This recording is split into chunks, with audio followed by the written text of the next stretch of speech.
Depuis mon expérience en tant que directeur, j'ai pu travailler avec des jeunes, des personnes qu'il fallait former, des personnes qu'il fallait accompagner.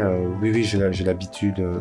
Puis pour moi, je ne considère pas les personnes comme des apprentis, je les considère comme des personnes, des professionnels. Parce qu'en fait, c'est une question de langage.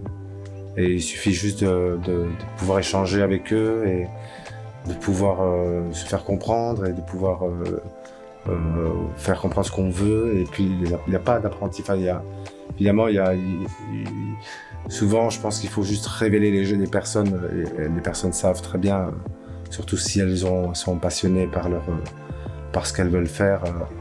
Elles ont beaucoup d'intuition qui font juste éveiller, en fait.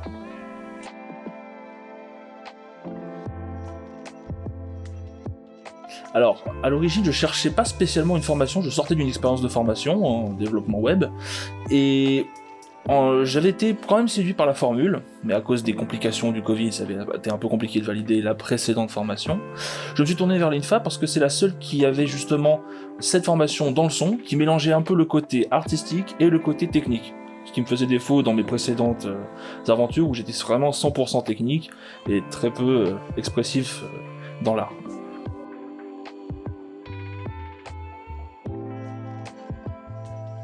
Oui, oui, bien sûr.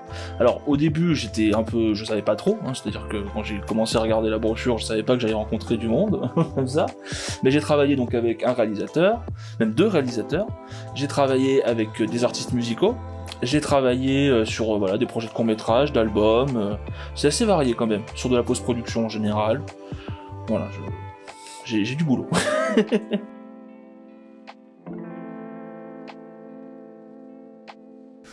L'émission, c'était l'émission d'un un ingé son professionnel, c'est-à-dire prise de son, tenir les perches, des missions comme dans un vrai tournage.